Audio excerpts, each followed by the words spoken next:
من يهده الله فلا مضل له ومن يضلل فلا هادي له أشهد أن لا إله إلا الله وحده لا شريك له وأشهد أن محمدا عبده ورسوله يا أيها الذين آمنوا اتقوا الله حق تقاته ولا تموتن إلا وأنتم مسلمون يا أيها الناس اتقوا ربكم الذي خلقكم من نفس واحدة وخلق منها زوجها وبث منهما رجالا كثيرا ونساء واتقوا الله الذي تساءلون به والأرحام إن الله كان عليكم رقيبا يا أيها الذين آمنوا اتقوا الله وقولوا قولا سديدا يصلح لكم أعمالكم ويغفر لكم ذنوبكم ومن يطع الله ورسوله فقد فاز فوزا عظيما فإن أصدق الحديث كتاب الله وخير الحديث حديث محمد صلى الله عليه وسلم وشر الأمور محدثاتها فإن كل محدثة بدعة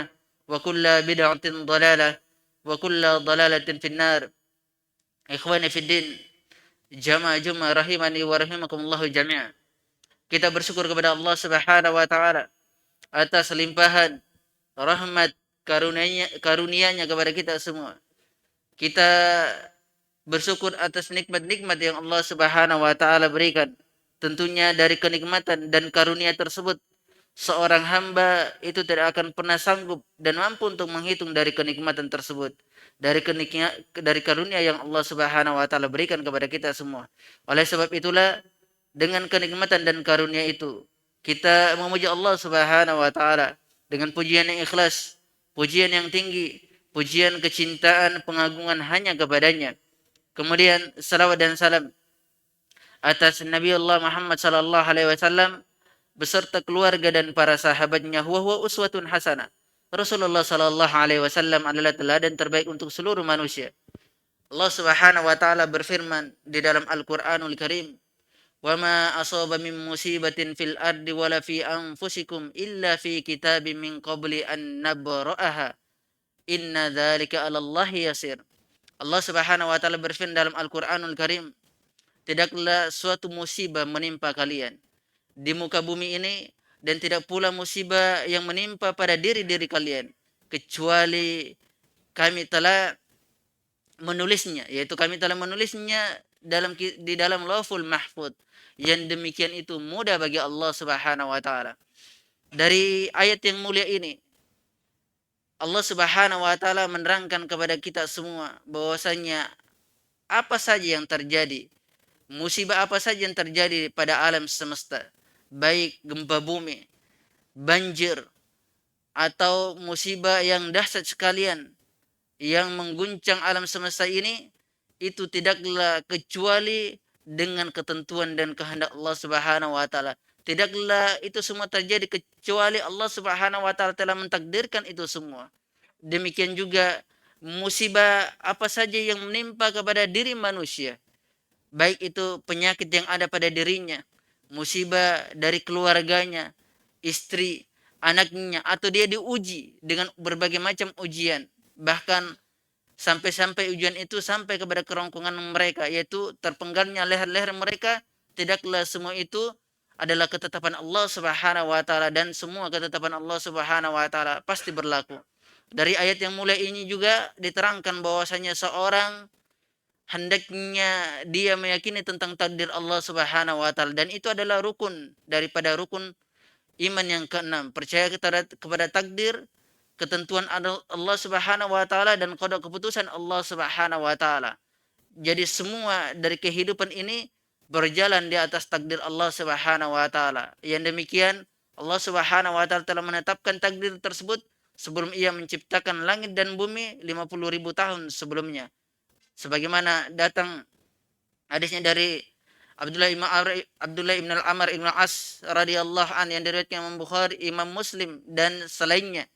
Kata beliau radhiyallahu an, sami'tu Rasulullah sallallahu alaihi wasallam yaqul, aku mendengar Rasulullah sallallahu alaihi wasallam bersabda, "Innallaha khalaqal maqadir qabla an yakhluqas samawati wal ard bi 50 alf sana." Sesungguhnya Allah Subhanahu wa taala menciptakan, menetapkan takdir seluruh makhluk itu sebelum Ia menciptakan langit dan bumi 50.000 tahun sebelumnya. Jadi takdir tersebut ditentukan, kemudian 50.000 tahun setelahnya barulah langit dan bumi itu diciptakan. Ini adalah ketentuan Allah Subhanahu wa taala, dan takdir pasti berlaku.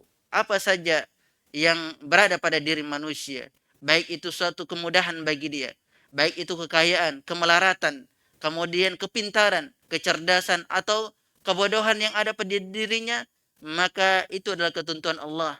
Itu adalah kehendak Allah Subhanahu wa taala, dan hendaknya seorang yang beriman kepada Allah Subhanahu wa taala mengimani apa yang Allah Subhanahu wa taala tetapkan untuknya, yang demikian itu bisa menyelamatkan dia fid dunya wal akhirah. Inilah dari apa-apa yang Allah Subhanahu wa taala inginkan kepada seorang hamba. Kemudian dari balik musibah itu tentunya adalah Allah Subhanahu wa taala menginginkan kepada seorang hamba untuk kembali kepadanya, rujuk, untuk bertobat kepadanya, agar dia mengakui kesalahan-kesalahannya. Karena seorang manusia, hamba yang beriman kepada Allah Subhanahu wa taala, bahkan seluruh manusia, tidaklah mereka hidup di muka bumi ini kecuali pasti melakukan kesalahan dan dosa. Itu setiap harinya. Pasti melakukan dosa dan kesalahan setiap harinya. Sebagaimana yang diterangkan oleh Allah Subhanahu wa taala dalam hadisul qudsi. Allah Subhanahu wa taala berfirman, "Ya ibadi innakum tukhti'una fil laili wan nahar wa ana aghfiru dzunuba jami'a fastaghfiruni aghfir lakum." Kata Allah Subhanahu wa taala, "Wahai hambaku, sesungguhnya kalian itu melakukan dosa siang dan malam." Itu sudah pasti, tidak akan mungkin tidak. Kita lalai saja dari mengingat Allah Subhanahu wa taala sedetik saja, semenit saja, maka kita telah berdosa kepada Allah Subhanahu wa taala. Imam Ibnu Qayyim rahimahullah taala mengatakan, lalai dari mengingat Allah sejenak saja itu lebih baik seseorang itu meninggal. Lebih baik seseorang itu mati daripada dia lalai dari mengingat Allah Subhanahu wa taala dengan hanya sejenak. Maka dari hadisul qudsi diterangkan, sesungguhnya kalian itu melakukan dosa siang dan malam. Melakukan dosa siang dan malam, dan aku mengampuni seluruh dosa, kata Allah Subhanahu wa taala. Barakallahu wa lakum fil Qur'anil azim wa rafa'ni fihi bima ayati wa dzikril hakim wa taqabbalallahu minni wa minkum tilawatahu innahu was-sami'ul alim.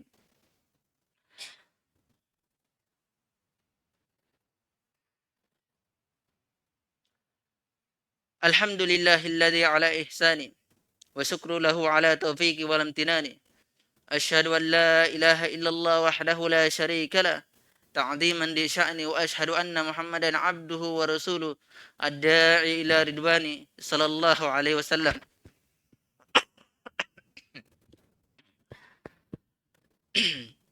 Kemudian dari sebuah musibah tentulah memiliki sebab, dan tidaklah mungkin Allah Subhanahu wa taala memberikan suatu musibah kepada seorang hamba kecuali ada sebab dan ada hikmah yang terkandung dari musibah tersebut. Di antara musibah yang terjadi kepada kita semua di alam semesta ini adalah disebabkan karena dosa. Itu yang pertama. Sebagaimana yang Allah Subhanahu wa taala firmankan dalam Al-Qur'anul Karim, "Wa ma asaba min sayyi'atin famin nafsik." Tidaklah terjadi suatu kejelekan, itu tidaklah menimpa kejelekan itu kepada diri kalian kecuali itu kembali kepada diri kalian. Atau wa ma asaba min musibatin fabima kasabat aydiyakum. Tidaklah terjadi suatu musibah kecuali apa yang kalian peroleh dari tangan-tangan kalian. Itu disebabkan sebab dosa. Sebabkan dosa-dosa yang kita melakukannya, baik dosa yang secara terang-terangan yang kita lakukan maupun dosa yang tanpa sengaja kita lakukan, sadar atau tidak sadar, maka dosa itu adalah sebab dari sebuah musibah yang ditimpakan kepada seorang hamba. Kemudian adalah musibah yang Allah Subhanahu wa taala timpakan kepada seorang hamba. Terlepas dari itu semua sebab dosa, adalah hikmah dibalik dari keimanan seorang hamba. Hikmah daripada dibalik keimanan seorang hamba itu adalah bentuk dari kecintaan Allah Subhanahu wa taala kepada seorang hamba tersebut. Sebagaimana yang disabdakan oleh Nabi sallallahu alaihi wasallam dari hadis Anas bin Malik radhiyallahu an. Kata Nabi sallallahu alaihi wasallam, "Idza ahabballahu qauman iftalahum." Apabila Allah Subhanahu wa taala mencintai suatu kaum, maka Allah Subhanahu wa taala akan menguji dia.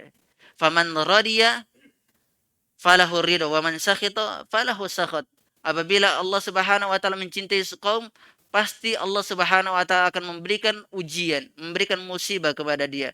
Apabila dia ridho terhadap musibah tersebut, maka dia akan mendapatkan ridho Allah Subhanahu wa taala. Namun apabila dia murka dari musibah Allah Subhanahu wa taala, maka Allah Subhanahu wa taala akan murka kepadanya. Itu adalah bentuk kasih sayang Allah Subhanahu wa taala, bentuk kecintaan Allah Subhanahu wa taala kepada seorang hamba. Diberikan musibah kepada mereka. Kemudian adalah Allah Subhanahu wa taala memberikan musibah kepada hamba-hambanya adalah menginginkan kebaikan kepada seorang hamba. Bukan menginginkan keburukan, tapi menginginkan kebaikan. Sebagaimana yang Allah Subhanahu wa taala, sebagaimana Nabi sallallahu alaihi wasallam bersabda, kata Nabi sallallahu alaihi wasallam,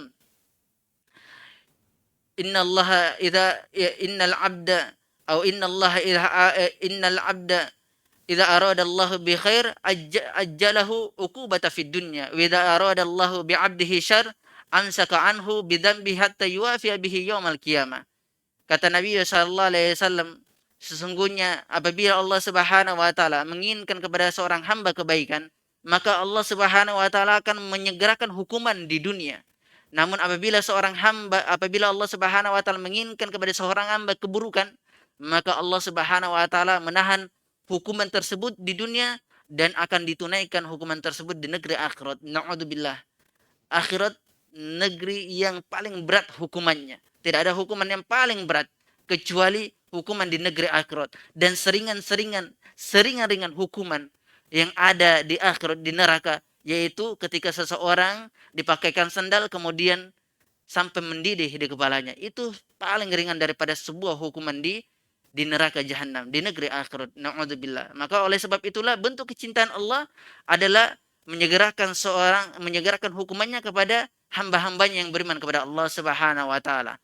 Kemudian hikmah yang lainnya adalah itu semakin seorang hamba itu beriman kepada Allah Subhanahu wa taala, maka semakin berat pula ujian yang diberikan kepada dia. Semakin berat pula ujian yang diberikan, semakin besar ujian, maka semakin besar pula pahala yang dia dapatkan. Sebagaimana Nabi sallallahu alaihi wasallam bersabda, innal 'idhamal jaza ma'a 'idhamil bala. Sesungguhnya balasan pahala yang diraih, besarnya pahala itu dengan besarnya pula dari ujian yang dia dapatkan. Dari besarnya pula ujian yang didapatkan. Kemudian dari hikmah yang lainnya diterangkan oleh Nabi sallallahu alaihi wasallam dari hadis Aisyah yang diriwayatkan Imam Bukhari dan Muslim adalah untuk mengangkat derajat seorang hamba. Mengangkat derajat seorang hamba. Nabi sallallahu alaihi wasallam bersabda, "Ma yusibul mu'minin syauqatan wa fawqaha illa rafa'ahu Allahu biha darajah wa hatta anhu khatiyah." Tidaklah seorang muslim diberikan sebuah musibah berupa tertusuk duri atau yang lebih dari itu, kecuali Allah Subhanahu wa taala akan angkat derajat dia dan Allah Subhanahu wa taala akan menghapus dosa-dosa dia. Dari terakhir, musibah yang diberikan kepada seorang hamba adalah semakin tinggi tingkat keimanannya, maka semakin tinggi pula musibah yang dia dapatkan. Maka di sini kita bisa melihat dari diri kita masing-masing, mengoreksi apakah kita pernah mendapatkan musibah yang paling besarnya yang ditimpakan kita, yang kita diberikan ujian kepada Allah Subhanahu wa taala. Maka itulah dari tingkat keimanan seorang hamba, karena yang paling besarnya ujian yang diberikan kepada seorang hamba adalah para anbiya dan rasul. Datang hadisnya dari Sa'ad bin Abi Waqqas yang diriwayatkan Imam Tirmidzi, kata Sa'ad bin Abi Waqqas, dia bertanya kepada Nabi sallallahu alaihi wasallam, "Ya Rasulullah, ayyun nasi asyaddu bala?" Wahai Rasulullah, siapakah manusia yang paling berat hukumannya, yang paling berat ujiannya, yang paling berat ujiannya? Kata Nabi sallallahu alaihi wasallam, al-anbiya, para anbiya, karena mereka adalah memiliki keimanan yang sempurna, memiliki tingkat keimanan yang paling tingginya. Maka semakin tinggi tingkat keimanan seorang hamba, maka semakin pula berat ujiannya. Kemudian kata Nabi sallallahu alaihi wasallam, summa al-amsal fal amsal. Kemudian semisal dan semisalnya, atau dalam riwayat lain dikatakan summa salihun, kemudian orang-orang soleh. Maka kata Nabi sallallahu alaihi wasallam, yubtala rajul ala hasabi dinhi. Maka seseorang itu diuji sesuai dengan agamanya, sesuai dengan kadar keimanannya. Fa in kana fi dinhi salban ubtil ubtil ubtulia, fa in kana fi dinhi salban, apabila di dalam agamanya ini kuat, maka dia akan diuji semakin berat pula. Wa in kana fi dini riqqatun fa fayuhasab ala hasabi dinihi. Apabila di dalam agamanya itu lemah, biasa-biasa saja, rikon, maka dia akan fayubtala ala hasabi dini, maka dia akan diberikan ujian sesuai dengan kadar agamanya. Terakhir, catatan yang disebutkan oleh Nabi sallallahu alaihi wasallam, kata Nabi sallallahu alaihi wasallam, ma yabrahul abdu ma yabrudu ma yabrahul abdul ma yabrahu bi abdi bala hatta yatrukahu wa yamsi alal ard ma alaihi khati'ah. Ini catatan yang paling pentingnya dari hadis Nabi sallallahu alaihi wasallam. Tidaklah seseorang itu diberikan, dan tidaklah musibah itu berjalan kepada seorang hamba, dan tidaklah itu musibah meninggalkan kepada seorang hamba sehingga Allah Subhanahu wa taala meninggalkan hamba tersebut berjalan di atas muka bumi tanpa dosa. Itu tujuan daripada musibah, adalah menginginkan Allah Subhanahu wa taala menginginkan hamba-hambanya agar tidak memiliki kesalahan lagi, tidak memiliki dosa, dan untuk menghapus dari kesalahan dan dosa-dosa diberikanlah mereka, ditimpakanlah mereka ujian. Semakin tinggi ujian, maka semakin tinggi tingkat keimanan seorang hamba, maka semakin tinggi juga pahala yang mereka dapatkan, dan akan menghapus, menggugurkan dari dosa-dosa yang ada pada seorang hamba. Di hari Jumat yang berbahagia ini, Nabi sallallahu alaihi wasallam menganjurkan kita untuk banyak berselawat kepadanya dan banyak berdoa kepada Allah Subhanahu wa taala, terutama antara asal dan maghrib. Itu adalah waktu-waktu mustajabah, waktu-waktu diijabahi, dikabulkan doa seorang hamba. Innallaha wal malaika yusholluna 'alan nabi ya ayyuhalladzina amanu shallu 'alaihi wa sallimu taslima. Allahumma shalli 'ala Muhammad wa 'ala ali Muhammad kama shallaita 'ala Ibrahim wa 'ala ali Ibrahim innaka Hamidum Majid. Wa barik 'ala Muhammad wa 'ala ali Muhammad kama barakta 'ala Ibrahim wa 'ala ali Ibrahim innaka Hamidum Majid. Allahumma fil lil muslimina wal muslimat wal mu'minina wal mu'minat wal ahya'i minhum wal amwat innahu qareebun mujibu da'wati ya qadiyal hajat. Rabbana dhalamna anfusana wa illam taghfir lana wa tarhamna lanakunanna minal khasirin. Rabbana atina fid dunya hasanah wa fil akhirati hasanah wa qina adzabannar. Wa sallallahu ala Muhammadin wa ala alihi wa sahbihi wasallam. Walhamdulillahirabbil alamin. Aqimussalah.